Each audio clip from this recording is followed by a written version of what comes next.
السلام علیکم. زمونږ په ټولنه کې ډېر داسې جهالتونه دي چې هغه موږ په خپله باندې ځان ته جوړ کړي دي او خپله ترېنه کړېږو او خپله چې دی نه ختمو.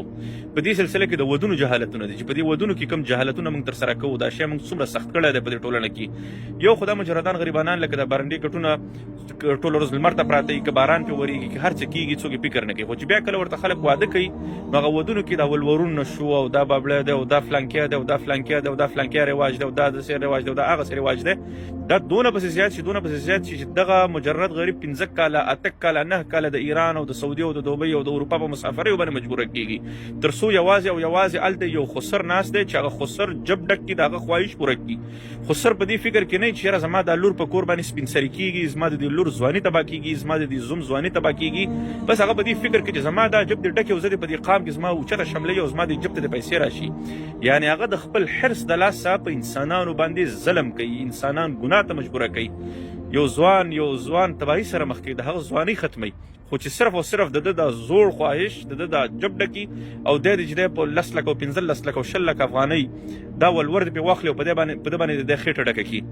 قدرمند ورونو، چې کومه ټولنه کې هم جهالت وي هغه ټولنه کې یو دوه مشکلات پیدا کیږي. اول مشکل دا پیدا کیږي چې په کومه ټولنه کې جهالت وي هلته خلک د جهالت نه خوند اخلي، او چې کله د جهالت نه خوند اخلي نو خلک د زیات خوند اخیستلو کوشش کوي، او چې کله زیات خوند اخلي نو زیات جهالت به ورته کوي. چې کله زیات جهالت کوي هغومره به زیات غر کېږي، نو دا خپل خوند د انسان دپاره د غر کېدلو د تباهي سبب شي. زموږ په ټولنه کې هم مشکل دا دی چې موږ خوند اخلو په جهالت کې اخلو، په خپلو ختمېدلو باندې خوند اخلو. خو داسې نه ده چې کله موږ علمیت ته وګورو، اسلامیت ته وګورو، لږ دین ته وګورو، لږ پخواني تاریخ ته وګورو، لږ د صحابه زمانې ته وګورو، هغه خلکو د تیش نه خوند اخیسته، هغوی د اسلامیت نه خوند اخیسته، هغوی به په نکاحونو کې اساني کوله، په اسانۍ باندې به یو بل ته خپلې خویندې یا خپلې لورګانې ورکولې، یا به د بل چا خور باندې یا په لور باندې چې دی هغوی مرکه کوله، په اسانۍ باندې به ودونه کېدل. هغوی به په دې باندې خوشحاله کېدل چې موږ په اسانۍ باندې دا کار وکړو، د نورو خلکو دپاره مثال جوړ شو. زموږ په ټولنه کې په جهالت دپاره مثال جوړ کړي، د کلي په یو سر کې 10 لک افغانۍ واخلي، په دا بل سر کې یو بل چې دی یو بل ځوان راپاسي هغوی زه 20 لک اخلمه. دا د بېغیرتۍ روپۍ دي، دا هغه روپۍ دي چې خلک یې په خپلو خویندو باندې ګټي، په خپلو لورګانو باندې ګټي. دا د بېغیرتۍ روپۍ دي. دا ولورونه چې دی دا هیڅ شرعي حق نه لري دې سړي ته چې دا په دا روپۍ واخلي او یې دا وخوري، بلکې دا مهر یوازې حق دی، د جنۍ حق دی چې هغه به د جنۍ په خوښه باندې او هغه د جنۍ وي، هغې کې نه د هغې د ورونو مداخلت وي، نه یې پکې د پلار مداخلت وي. دا ولور او دا اضافي رواجونه او دا اضافي خبرې دا پکې موږ هسې د خلکو د ځان نه راویستي دي. ګوره زه تاسو ته یو خبره وکړم، دا تورخم نقطه نه ده، دا یو پوینټ دی د رواجونو. هم څنګه پوینټ دی؟ هغه منطقې چې هغه د ایران طرف ته پرتې دي همداسې راځي، ورور راځي په دا کابل او ننګرهار او دې طرفونو ته تورخمه پورې راسېږي.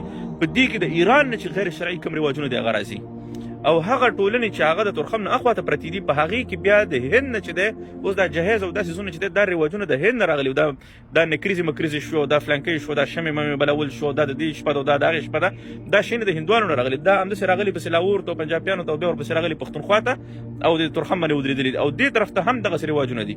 په دا کابل کې په دا نورو ځایونو کې چې دی دا ازدواج سفید او دا سپین واده وایټ میرج یا نور څیزونه دا لوبې دا شیونه شروع شول په دې اواخرو کې، داسې نورې مسلې شروع شوې. دا ولې شروع شوې؟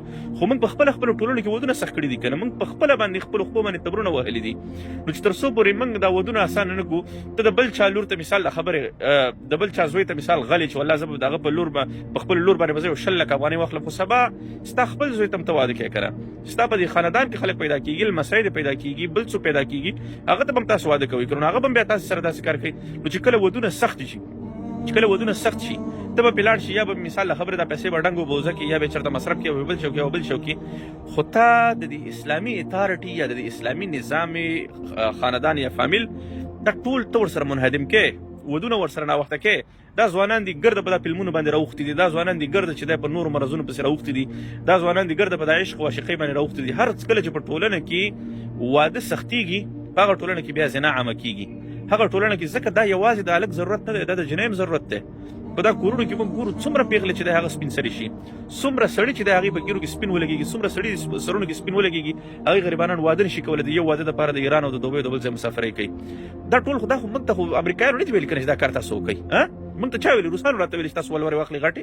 خو دا خو زموږ خپل جهالت دی، چې دا خپل جهالت موږ نشو ختمولی. موږ دا ټوله دنیا پرېښودله، دا ټوله زندګي م پرېښودله، دا زرګونو کاروبارونو تجارتونه پرېښودل، اخر یې کې راغلو د خپل کور د خپلې لور په سر باندې موږ تجارت کوو، بیا موږ د هغې په سر باندې بیا ولورې اخلو. دا چې زموږ په ټولنه کې موږ خپل جهالتونه نه ختمو، او موږ خپل د خپل جهالتونو نه خوند اخلو نو نور ټولنه به موږ باندې سم علامت دي، نور خلک هم سم علامت دي. آیا زه په دې باندې خبر یم چې زه یو انسان ته څونه تکلیف ورکوم؟ آیا یو مشر زما د ټولنې سپین ږیری په دې باندې خبر دی چې هغه خپل لور ته یا یو زوم ته هغه څومره تکلیف ورکوي، څومره ځورېږي، هغه د یو ولور پوره کولو دپاره خپله ملا ماتوي، خپلې ځواني نه هغه پسې تېر دی. نور دا وجه چې دا وجه یوازې دا ده چې دلته یو فرعون صفته ناست دی چې هغه د حرامو پیسو دپاره ملا هلته تړلې ده او هغه هلته ورته په قلاره ناست دی، خپل ضد نیولی دی، دا خپل شیطاني ضد دا نشي پوره کولی او هلته چې دلته د بل چا ژوند تباه کوي. نو دغه ټولنې چې موږ تر څو پورې اصلاح نه کړو، تاسې ځوانان استئ، تاسې به په خپلو کورونو کې خویندې لرئ، لورګانې به لرئ، تاسې د دې رواجونو نه ځان وساتئ، تاسې د نورو انسانانو سره اساني وکړئ، الله تعالی به تاسې سره اساني وکړي. لږ د خپل ځانونه کنټرول کړئ، لږ د خپل خواهشات کنټرول کړئ، لږ د نورو انسانانو زړونه مو ګورئ، لږ په هغوی باندې رحم وکړئ، الله پاک به په تاسې باندې رحم وکړي. لږ د دې خپلو جهالتونو د خپلو بې ځایه رواجونو مختلف قسم رواجونه جوړ کړي دي، دا به په فلانکي هوټل کې واده ورکړي، دا به په فلانکي هوټل کې واده ورکړي او 1500 نفره به یو 800 نفره به یو 1000 نفره به دا لږ به په کور کې د خوراک درک نه لګېږي. هغه غریب به دونه تنخواه چې یوازې د خپل ژوند په سختۍ وچلوي، دا به لاړ شي قصدا قام قبیل ته ځان ښودلو دپاره به خپل هغه چې کوم زوم دی هغه به 10 لکه 15 لکه افغانۍ به د نورو خلکو نه قرضدارې کړي، بیا به ټول عمر هغه ډتېږي، دا قرضونه به ختموي او څه کوي چې دلته د خسر یو 15 دقیقې فرعونیت ورباندې لږ سوړ شي. دا زمونږ او ستاسې د ټولنو حال دی. نو قدرمند ورونو لږ په خپل ځان رحم وکړئ، کم جهالتونه چې په تاسو باندې د بهر نه تپل کېږي د هغې به سره په یو ځای مقابله کوو، خو چې دا کم په خپل داخل کې دي نو دا باید موږ او تاسې په خپله باندې حل کړو. ډېره مننه.